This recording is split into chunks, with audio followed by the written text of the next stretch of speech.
Maître Akeremouna a été investi par votre parti politique. Qu'est-ce qui peut motiver votre choix? Pourquoi l'univers a choisi Akeremouna? D'abord, il faut dire que ce n'est pas seulement le parti Univers qui choisit Akeremouna. Nous nous sommes retrouvés, Akeremouna et moi, en tant que leader, lui. Vous savez qu'il est de la société civile. Avocat, ancien... Justement, ancien bâtonnier. Ancien bâtonnier. Et il a son association NAO, qui se bat aussi pour que le Cameroun, que nous vivions, un Cameroun meilleur que celui dans lequel nous vivons aujourd'hui. Nous nous sommes retrouvés dans le cadre de l'ATP, Alliance pour une transition pacifique. Pour une transition pacifique. Et de là, une amitié est née entre nous parce que nous partagions, nous sommes découverts mutuellement. Nous partagions un certain nombre de choses sur le plan politique. Mais il faut dire que nous ne nous accordions pas là-dessus, sur une éventuelle candidature. Parce que je me disais, et comme nous disons au Parti Univers, dans un premier temps, nous avons un tout petit peu été déçus à partir de notre alliance avec le mouvement 11 millions. Et avant le mouvement 11 millions, nous avons été aussi déçus dans le cadre d'une alliance en 2016 avec le MRC, avec l'UPC des fidèles, avec Kawala, le parti de Kawala. CPP. CPP, vous vous souvenez, lorsque nous avons été arrêtés, menottés et embastillés après avoir été arrosés un peu. Nous avons été faits prisonniers. Voilà, au sortir de là, eh bien, le mouvement vola l'éclat. Avec le parti, avec le mouvement 11 millions, le projet que nous avions, qui était un projet qui ne se limitait pas à l'élection présidentielle.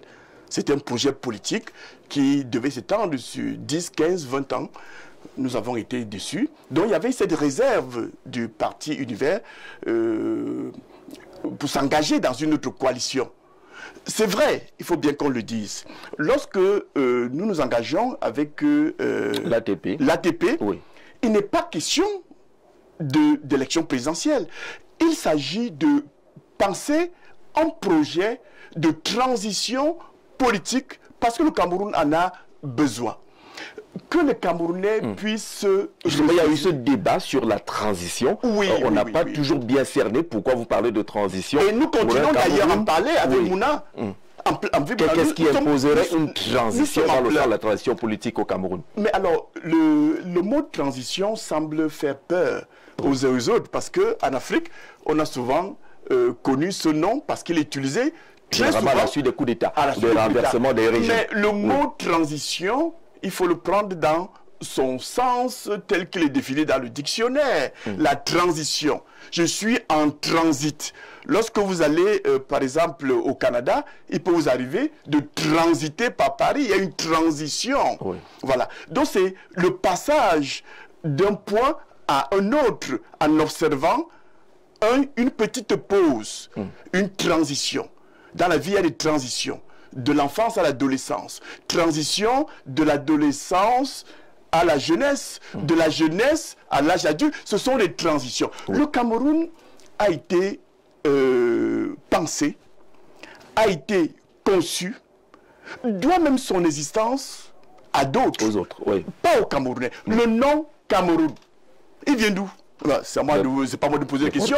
Ce sont les Portugais qui viennent nous donner un nom et nous en sommes fiers. Oui. Vous pouvez en être fiers, c'est pas là le véritable problème de fond.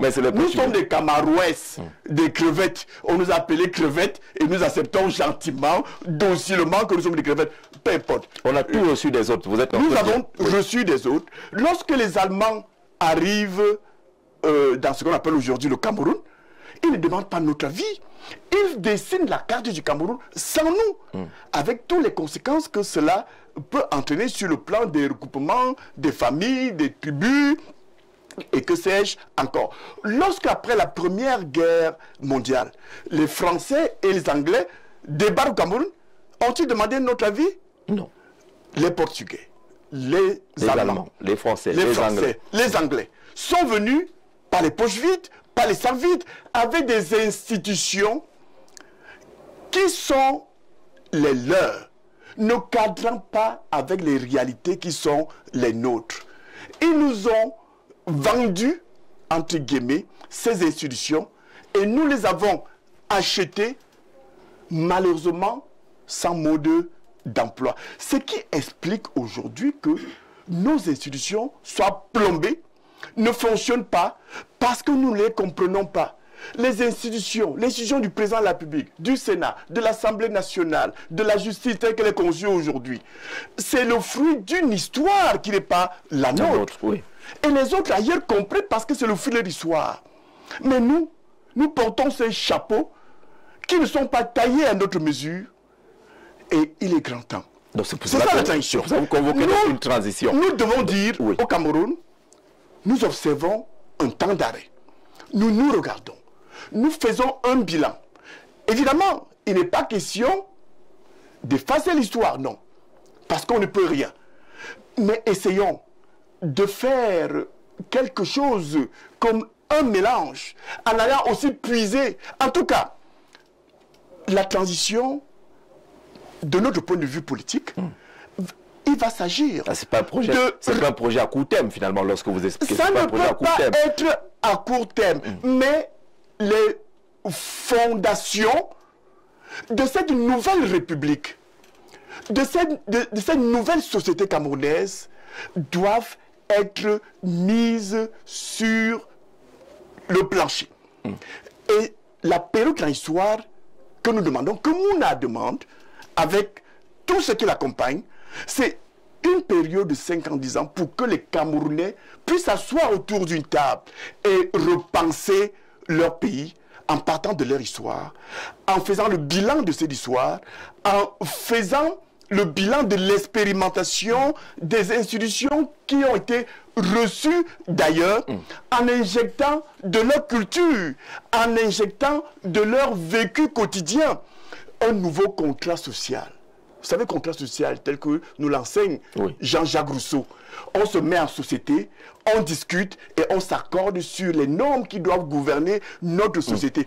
Parce que la société est essentiellement fait des normes de conduite. Ces normes de conduite qui doivent nous conduire à des meilleurs pâturages. Je veux dire, à un bien-être. Mais dites-moi, quand vous voyez les institutions qui sont les nôtres, pensons-nous un seul instant que ces institutions nous conduisent à un meilleur être? Mais la question est là. Non, lorsque vous présentez, devant les Camerounais aujourd'hui qui ont des problèmes existentiels, qui manquent de tout ce qui est basique, vous leur rappelez que oui, il faut d'abord repartir, rebâtir, reconstruire une véritable refondation. Si on s'en tient à votre discours, cette transition-là, ils veulent des réponses. Oui, ils veulent des réponses. à leurs problèmes. Oui. Je veux bien. Mais que les Camerounais ne demandent pas en Konfondoya, Kérémouna et tous ceux qui nous accompagnent dans ce projet de venir soigner les symptômes. Nous sommes venus, nous viendrons là pour opérer. Et lorsqu'on opère, qu'est-ce qu'on fait? Voyez-vous, sur le plan anthropologique, sur le plan humain, qu'est-ce que vous faites? Je ne vous rends pas de réponse, je vais répondre. Quand je tombe malade, le Cameroun est malade, nous venons en parler. Il est même moribond. Qu'est-ce qu'on fait? On arrête un tout petit peu ces activités, n'est-ce pas?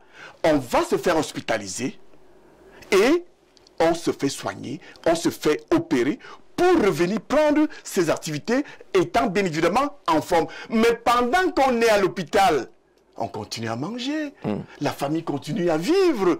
Cela signifie simplement que pendant la période transitoire, nous allons repenser les institutions, mais pendant ce temps, celles qui sont là, dans la mesure où elles peuvent continuer à régir la vie en société, continuons à gouverner la vie des Camerounais. Le soleil, pendant la transition, le soleil continuera à se lever tous les jours à l'est et continuera à se coucher. Alors faisons un schéma. C'est-à-dire que pendant qu'on a train de penser le Cameroun, avec les Camerounais, ce n'est pas une attitude dictatoriale que vous l'adoptez. Nous appelons les Camerounais.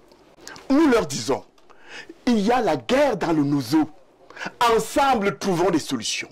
Nous appellerons tous ceux qui sont au Cameroun à l'étranger, ceux qui ont des armes, nous allons les appeler. Oui. Ceux qui sont tapis à l'extérieur, nous allons les appeler. Mouna va les appeler.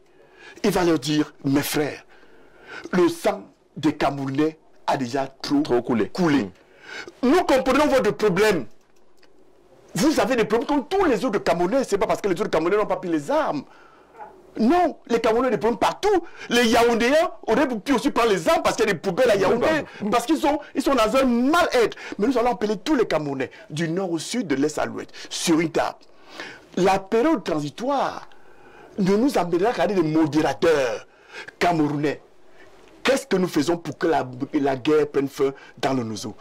Camerounaises, Camerounais, qu'est-ce que nous devons faire pour que nous n'ayons plus jamais un président qui fait 43 ans, 53 ans au pouvoir? Camerounaises, Camerounais, a-t-on vraiment besoin d'un Sénat tel que nous le voyons aujourd'hui? Camerounaises, Camerounais, a-t-on vraiment besoin d'une justice telle que nous la voyons aujourd'hui? Vous voyez un peu, dis-moi. Alors c'est pour ça qu'on demandait un schéma. C'est pour ça qu'on demandait un schéma. Sur le plan symbolique. Oui. Akérémouna est élu. Moi je suis très gêné. Ça lui prend combien de... Oui. Il faut qu'on comprenne bien. Voyons notre justice. Regardez les touches qui font si peur aux justiciables. La couleur noire, la couleur rouge de notre justice, elle fait peur aux justiciables. Plus encore, regardez nos juges et nos procureurs. Vous voyez ce qu'ils mettent sur la tête? Des cheveux de cadavres de blanc qu'on met sur la tête comme perruque. Mais quelle image! C'est ça notre justice? Je prends. Ça veut dire que vous venez comme des réformateurs. Il s'agit de ça, de reconstruction. Parce que le Cameroun a besoin d'une reconstruction. Oui. Et pour casser, pour reconstruire, il faut casser quelque chose. Mais pas tout. On cassera. Et c'est les Camerounais qui vont lui dire ce qu'il faut casser. C'est pour ça que nous parlons de transition. Cette période de transition qui va être gérée, modérée par Akérémouna qui arrive au pouvoir. Il ne vient pas à l'issue de l'élection, il ne vient pas pour gouverner. Il ne vient pas pour gouverner. Il vient modérer, réorganiser le pays, redonner un sens au pays. Qui n'est pas une période transitoire militaire comme certains pensent. C'est une période transitoire civile, une période transitoire de réforme, mais pour arriver à tenir les rênes pendant la période de transition, il faut bien évidemment passer par des élections. Donc, dans ce projet, nous venons avec Akérémouna pour réformer. Lorsqu'on doit réformer au bout de 5 ans, 6 ans, 7 ans, mais Mouna va se retirer. Peut-être alors. Volontairement. Vous savez, il y en a qui me posent souvent la question, mais pourquoi la dernière fois c'était Cabral? Pourquoi pas en Kouvondon? Non. La question, on vous la pose aussi. Je vous réponds aussi. Oui. Je ne peux pas venir dans ces conditions. Parce que le Cameroun tel qu'il est là, non, il n'est même pas gouverné. Vous voulez que les autres viennent toiletter un peu et que vous arriviez quand ce sera tout propre, tranquillement. Je serai parmi, puisque nous portons ensemble ce projet de reconstruction pour une nouvelle république, je serai parmi ceux qui vont reconstruire. Vous serez, monsieur Janzé, parmi ceux qui seront appelés à reconstruire. Tout le monde. J'ai parlé des hommes, des femmes, des vieux, des enfants, tous les tribus. Nous allons nous poser une question aux Camerounais.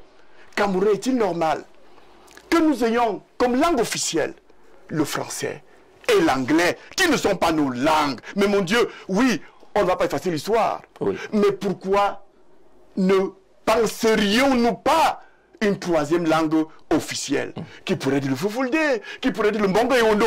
Vous parlez très bien le Mongo et Ondo.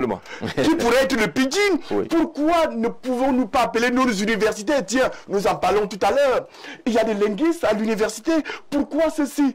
Pendant 15 ans, 20 ans, 30 ans, 40 ans. Parce qu'il faut-il vous dire? Vous dites totalement que le Cameroun est à refaire, comme vous l'avez dit. Il est à refaire, mais la période transitoire que demande Akérémouna, et vous serez appelés à ces reconstructions, et là pour mettre en place des fondations. Un pays ne se reconstruit pas en 7 ans. Un pays ne se construit pas en 5 ans. Un pays se construit pendant 40 ans, 50 ans, 60 ans, 70 ans. Tout à l'heure, je vous ai parlé des institutions. Ça veut dire que vous devez être indulgent. On est jeune encore. On est en phase de reconstruction. Vous devez pas être très dur envers ceux qui ont... Je ne sais même pas si le Cameroun dont je parlais des années. Je ne sais même pas si ce Cameroun dont je parle des années. Nous avons encore le Cameroun des Allemands. Nous avons encore le Cameroun, les Français et les Anglais. Nous parlons français et anglais. Nous voulons un Cameroun où il y aura, oui, le français, oui, l'anglais, mais soyons aussi un peu nous-mêmes. Pour que nous puissions, lorsque nos militaires sont au front, qu'ils puissent communiquer étant au Nigeria sans que l'ennemi puisse comprendre. Parce que s'ils ne parlent que le français et l'anglais, mais s'ils parlaient le Mongo Yondo, mais professeur Kouvoda, pourquoi le mercenaire qui vient du Sahara, pourquoi vous désolidarisez de l'ATP alors que vous tenez pratiquement le même discours que Olivier Billet? Je vais être clair. Oui. C'est parce que nous avons compris que à l'ATP, c'est une affaire de duperie. Pourtant, le discours est le même. Oui, le discours est le même au fond. Oui. Même. Encore qu'il faut que je vous le dise, je suis l'un des concepteurs du projet de l'ATP, avec des acteurs. Nous sommes assis et on a pensé ce projet. Mais le premier projet, vous voulez que je le cite? Allons-y. Olivier Billet. Quand Olivier Billet vient me voir pour la première fois, vous savez le langage qui me tient? Il me dit, prof, on a trop souffert comme ça. L'opposition là ne paye pas. Appelons Paul Biya. Je ne dévoile pas un secret, il a dit partout, appelons Paul Biya, qui vient nous sauver. Mettons en place une tradition, allons lui proposer le projet et nous allons nous battre pour qu'il soit élu en nous intégrant. Je lui dis, mais mon Dieu. Mais au moins, logiquement, alors, si le projet est accepté par Paul Biya, c'est le même résultat à la fin. S'il vous plaît. Si vous cherchez le résultat. Alors, il peut être Olivier Billet est conduit. Il rencontre d'autres acteurs avec le même discours. Il se rend compte que la pilule ne passe véritablement pas. Ça, je vous apprends, vous le savez très bien. Il revient donc avec le plan B, qui est celui de la transition, sans Paul Biya. Je dis, dans ce cas, nous pouvons y aller. Mais il se passe que, je découvre que Olivier Billet, Célestin Djamène, ils ont des accords avec le ministre Momo, qui les attire en leur disant, vous savez bien l'histoire de ministre Momo, l'opposition ne paye pas, il faut aller à la mangeoire. On n'engueule pas celui qui partage la viande à la réunion. Et vous voulez que je marche avec des gens comme ça? D'où la rupture entre Mouna et l'ATP. D'où la rupture entre le parti Univers et l'ATP. C'est parce que il n'est pas signataire du manifeste de l'ATP. Lorsque j'ai senti que j'allais être piégé dans cette histoire, j'ai rencontré Mouna. Je lui ai dit, grand frère, puisque nous parlons comme ça entre nous, grand frère, tu as vu ça avant. Par son expérience, Mouna, c'est quelqu'un de très mieux. Il a vu ça avant moi. Heureusement que j'ai aussi vu. Ceux qui sont restés à l'ATP n'ont pas vu ce que vous avez vu et ils disent que vous avez... Non, Dieu comme Tchamini est parti. L'un des penseurs du projet de transition. Dieu comme Tchamini est parti. Aguerre Mouna est parti. Kouvondo avec le parti Univers, nous sommes partis. Beaucoup sont partis. Il ne reste plus que ceux-là qui sont là pour leur part. Et de l'autre côté, vous n'avez pas votre part, parce qu'on on dit de vous qu'après votre séjour en Afrique du Sud, vous êtes curieusement revenu très proche, très lié, et que là-bas également, il s'agirait d'une affaire d'argent. Une affaire d'argent. Alors, j'ai entendu Olivier Billet dire ça. Il dit que, bah, écoutez, nous sommes allés chercher l'argent. Nous étions ensemble, non? Olivier Billet et moi, nous avons pris le même avion. Nous étions dans le même avion, nous sommes arrivés à Johannesburg. Vous êtes allé chercher quoi à Johannesburg? À Johannesburg. Vous êtes allé chercher quoi à Johannesburg? Je vais vous dire les choses simplement. Oui. À Johannesburg, non, à Pretoria. Parce qu'on est d'abord à Johannesburg avant d'arriver à Pretoria. Pretoria, c'est à 50 km de Johannesburg. Nous avons besoin d'un cadre de réflexion. Vous savez très bien ici que il est difficile de mener des activités politiques. J'en veux pour preuve un député de la nation, Kabalibi, qui est pourchassé comme un rat dans son village à Ezeka. Parce qu'un député veut parler à ses concitoyens. Vous avez les images? Un policier, un inspecteur de police, dit, monsieur, vous ne parlez pas. Il n'est même plus dans la rue. Il est déjà dans son domicile. Oui. Et le policier entre dans sa chambre et lui dit, monsieur, vous ne parlez pas. On peut discuter avec le policier. Et il dit au policier, écoutez, maintenant j'ai parlé. Il dit, monsieur, vous ne parlez pas. Et il passe la matraque, il met sur la bouche du député. Vous voulez, dans un contexte comme celui-là, faut-il vous dire que le Parti Univers n'a plus jamais organisé de réunion publique, de manifestation publique depuis 2018. Mais restez avec ça. Nous nous sommes donc dit, pour travailler dans la sérénité, pour mettre en place justement le projet, pour un Cameroun meilleur, il nous fallait aller à un endroit serein où nous ne serons pas appelés pendant que nous discutions à guetter chaque fois à la fenêtre si les abeilles de M. Atangadi arrivent. Nous avons besoin de sérénité. Et c'est pour cela que, puisqu'ailleurs quand même, on peut discuter tranquillement. Vous êtes allé en Afrique du Sud pour un peu plus d'une semaine pour parler. Et c'est de là qu'est né le nouveau projet, bien raffiné cette fois-là, qui n'est plus le projet de l'ATP. L'ATP dit un nouveau projet. Que vous veniez à l'ATP en pensant que vous alliez être directement adoubé. Pourtant, le projet n'est pas celui de l'élection présidentielle. Et qu'il y a un processus qui est ouvert jusqu'à présent avec élection primaire, digitale et autres. Vous ne vous sentiez pas à l'aise. Et vous aussi, en tout cas, le discours que vous tenez là ne peut pas me concerner. Puisque je n'ai pas d'ambition présidentielle, quand je vais dans un groupe... Et pour ça, vous avez quand même une curiosité, professeur. Bien sûr, vous n'avez pas, vous, d'ambition présidentielle, mais vous prêtez toujours votre place. Du moins pour le moment. Oui. Du moins pour le moment. Je vais vous expliquer pourquoi. Le Cameroun, dans l'état de putréfaction, il faut d'abord le reconstruire. Vous voulez que j'entre dans la boue? Non, il faut d'abord construire. Donc vous envoyez les gens aller déblayer. Non, c'est des projets. C'est des projets. Vous vous installer après. S'ils veulent bien aller nettoyer, oui. Je les accompagne. Mais c'est dans le projet de reconstruction, de refondation du Cameroun. Peut-être que lorsque les choses seront bien, nous aurons des institutions mieux adaptées à nos réalités, à nos aspirations. Eh bien, je verrai que... Alors, vous choisissez donc Akeré Mouna, qui en 2018 était candidat, mais a abandonné pendant la course, qui était candidat un peu plus tôt. Non, il n'abandonne pas. Il se retire. Non, il s'allie à un autre candidat. Mais la course, l'élection d'avant, il quitte également la course. Mais il faut nouer cela. En laissant ces bulletins de vote qui ont fini par embrouiller les uns les autres. Que la nation, le projet de refondation, il y en a qui parlent de renaissance. Oui. Bon, ce sont les thèmes. Est plus important que sa modeste personne. On se comprend. C'est pour ça qu'il se retire. Et il accompagne un autre candidat. Il accompagne Maurice Kamto. Il accompagne Maurice Kamto. Et je pense que cette attitude d'Akeré Mouna devrait inspirer les autres leaders politiques. Mais il se retire sur 2 élections successives. Quel genre d'inspiration? Moi, je ne connais que la dernière en date, celle de 2018, où il ne se retire pas de la course, non. Il accompagne notre candidat. Il s'allie à notre candidat. Donc, il est toujours dans la candidature. Il se bat toujours, il n'abandonne pas le combat. Et il revient cette fois-ci pour dire, ok, je continue la bataille, pas pour moi-même. Je viens pour reconstruire, pour refonder durant la période transitoire et je m'en irai avec le sentiment du devoir accompli. C'est pour vous dire que dès le mois d'octobre, là, vous allez voir le Cameroun qui va se transformer en chantier. Pas le chantier de l'autre, hein.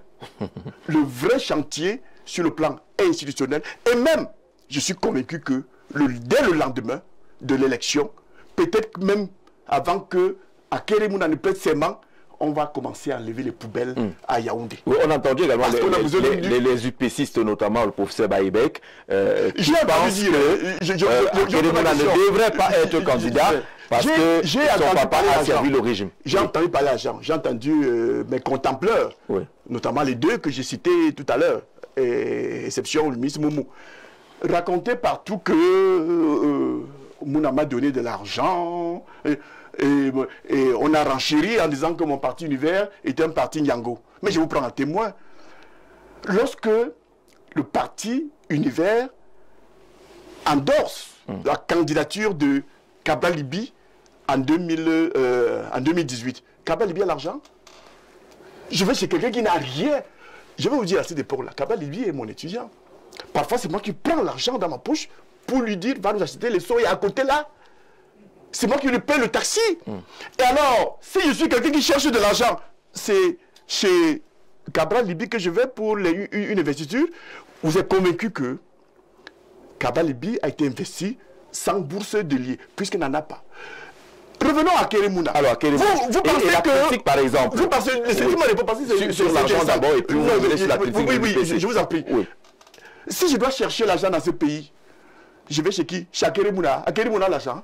Je ne sais pas. Je vous dis, si je veux l'argent, je mets mon nom dans l'appel à candidature, je prends mon téléphone et j'appelle les collaborateurs de Paul Biya, je lui dis j'ai changé de veste. Le lendemain, j'aurai un bon poste qui me permettra d'avoir de l'argent. C'est pour dire que Biya peut changer ma vie le temps d'un stylo. Mais je n'en veux pas. La preuve, il m'a nommé à l'université et j'ai démissionné depuis bientôt 10 ans. Et j'envoie encore le message à monsieur le ministre de l'Enseignement supérieur. J'ai votre poste en Gaoundiri. J'ai encore les clés. Venez prendre les clés. Pour ça, allez remettre les clés. Allez remettre les clés. Oui, venez reprendre vos clés et nommer quelqu'un d'autre. Trouvez quelqu'un qui n'a pas pu contester parce que son nom se trouve dans la liste de ceux qui ont appelé à candidat. Mettez-le là demain. Je n'en veux plus. D'accord. Je veux être avec Keremouna pour la reconstruction du Cameroun. Vos postes bidons là, je n'en veux pas. C'est pour vous dire que, la question, que Mouna n'a pas d'argent et Mouna n'a rien à me donner. Bien évidemment, puisque vous aimez bien qu'on parle d'argent. Vous pensez qu'on va à une élection présidentielle sans argent? Il faut de l'argent. Mais c'est des milliards. Beaucoup d'argent. Évidemment, lorsque nous discutons, il y a des volets financiers pour lesquels où est-ce qu'on va aller chercher l'argent? Parce qu'il faut aller chercher l'argent. Il y a un parti qui a dit il faut 6 milliards. Il faut 6 milliards. D'accord. Nous ne sommes pas loin de là. Ce n'est pas comme nous avons besoin d'argent. Dans tous les pays du monde, pour aller à une élection présidentielle, il y a de l'argent. Vous avez vu aux États-Unis, partout, même on collecte de l'argent. À la fin, une traçabilité. Parce qu'on a besoin d'opérer beaucoup de dépenses aux élections présidentielles. Il y a des meetings, il y a des flyers, il y a des publicités à faire, etc., etc. Il y a des déplacements, parcourir le Cameroun. Vous savez combien ça peut coûter seulement en carburant? C'est beaucoup d'argent. Je voudrais quand même que vous réagissiez par rapport à cette sortie du professeur Jean Baïbek, qui estime que Mouna n'est pas un candidat crédible parce qu'il faut bien qu'il gère le passif du papa Mouna, Salomon Tandé Mouna, qui a été dans les affaires, dans le régime, et qu'il est mal placé aujourd'hui, lui, pour appeler au changement du Cameroun, alors qu'il est de ceux, peut-être par ricochet, qui ont géré ce pays. Vous voulez dire que, lorsque vous avez... C'est du professeur Baïbek sur ce plateau. Oui, ça c'est... Beaucoup de personnes le disent. Vous pensez que tout enfant est forcément la continuité de son père? J'ai envie de vous dire, mon père m'avait toujours dit, mon fils, ne fais jamais de politique. Vous voyez que je suis en plein dans la politique? Non. Vous n'êtes pas obéissant alors. Ça c'est pas de voir les choses. Mais il faut savoir que un bon fils est appelé à dépasser son père, à faire des choses parfois que son père n'a pas eu à faire. C'est pour cela que le monde évolue. Si mon père allait à dos d'âne, moi je dois aller en moto. Si mon père allait en moto, moi je dois aller en voiture. Si mon père allait déjà en voiture, moi je dois chercher un jet privé. C'est ça le monde. On ne s'accroche pas au passé, on ne s'accroche pas à son père. Et vous pensez que Keremouna est forcément la continuité de son père? Dites-moi, Mouna dont vous parlez, qui a été un dignitaire de ce pays. Salomon Tandé Mouna. Salomon Tandé Mouna. Oui. Premier ministre. Président de l'Assemblée nationale. Oui. Et que vice-président même avant. Oui. Il a lutté contre la corruption comme son fils Keremouna. Voyez bien que Keremouna se retourne contre le système politique qui a été nourri dans lequel son père était. C'est courageux. C'est pour vous dire que il est Keremouna n'est pas Salomon Tandé Mouna. Et puis, je peux vous dire d'ailleurs que c'est une des choses qui m'a séduit parce qu'il faut comprendre. Pour aller à une élection présidentielle, pour diriger un pays, il faut le connaître. Il faut le connaître, même si on ne partage pas la gouvernance qu'on vit, mais on connaît. Mais Mouna a l'avantage. Et c'est l'une des choses qui m'ont séduit dans nos discussions. Il connaît la maison. Il était dans la chambre. Il connaît Paul Biya. Il a connu Aïdjo. Il connaît son père. Il a vu son père faire. Peut-être mal. Sûrement mal, peut-être. Bon, il a choisi les métiers du héros. D'ailleurs, c'est pour ça qu'il n'en parle pas. Parce que, visiblement, il rentre en contre-courant. Je pense que c'est l'homme de la situation. Au moins pour ces deux choses. Que vous voulez retourner contre lui, mais que je coupe à son avantage. Il connaît la maison. il connaît un certain nombre de choses, il a en lui un certain nombre de secrets de la République, et puis il n'est pas le fils de son père sur le plan politique. Il faut comprendre. Autre chose, je vous parle là des éléments de séduction qui m'ont amené dans ma propre réflexion, après avoir dit non à Mouna. Le jour où vous allez l'interroger... il est passé sur ce plateau. Voilà, ce que vous dites rejoint également ce qu'il nous avait dit concernant ses rapports avec le président et le régime actuel. Oui. Maintenant, ses rapports avec moi. Lorsque nous rencontrons, comme on le dit bien en Afrique du Sud, nous ne sommes pas d'accord là-dessus. Et je lui dis, monsieur, vous êtes un Camerounais d'en haut. Le parti Univers, c'est un parti d'en bas. Mais dans nos discussions, nous avons compris qu'il faut une conciliation dans la reconstruction entre le Cameroun d'en haut et le Cameroun d'en bas. Plus encore, il faut une réconciliation entre tous les morceaux du Cameroun. Vous savez bien qu'il y a des morceaux qu'on a recollés, et alors mal recollés en 1961. Mais laissons ce débat. Mais j'ai envie de dire que, regardons-nous bien en face. Vous avez déjà eu un président, non, deux présidents de la partie du Cameroun, autrefois gouverné par... un parti francophone, pratiquement. Gouverné par la France, je préfère dire ça comme ça. Un du Nord, musulman, et un du Sud, j'espère qu'en 2024, si ça en ira. Chrétien. Chrétien. N'est-il pas grand temps, dans l'intérêt du Cameroun, que nous pensions aussi à cette communauté, je ne dis pas anglophone, d'abord ils ne sont pas anglophones, à ces frères qui ont accepté d'être avec nous en leur disant, venez aussi un peu nous montrer comment on peut gouverner. Encore que, il faut vous le dire, il y a une gouvernance inspirée de l'anglophonie qui la rigueur semble exceller. Essayons aussi un peu. Oui. Peut-être aujourd'hui nous allons revenir de ce côté. Mais pour construire un pays, on a besoin de toutes les composantes. Et c'est un triangle. Nous avons eu le sommet du triangle avec Aïdjo. Nous avons eu une partie de la base du triangle, allons un peu du côté ouest. D'accord. Vous voyez que j'ai trois éléments qui m'ont, après réflexion, après avoir dit non à Keremouna, qui m'ont amené à dire, je crois que ce monsieur, c'est une association. Je n'ai pas envie d'aller plus loin parce que j'ai d'autres arguments que j'aurais pu développer ici pour vous dire pourquoi le parti Univers, avec l'UPC, l'Union des populations du Cameroun, avec le PAP, avec le parti des peuples, si je mets à griner, les autres partis et organisations, une vingtaine de partis, plus de vingtaine aujourd'hui, qui accompagnent dans le cadre de l'Union pour la reconstruction du Cameroun. Alors, on va prendre une respiration, le temps d'accueillir Nadège Yougen, qui est en contact avec les internautes. Elle a certainement recensé quelques questions et quelques préoccupations. Vous comprendrez que certaines de ces questions vont peut-être nous plonger déjà dans le sport, parce qu'on ne peut pas voir le professeur Kouvouda sur le plateau et ne pas évoquer le football en l'occurrence. On prend une respiration et on accueille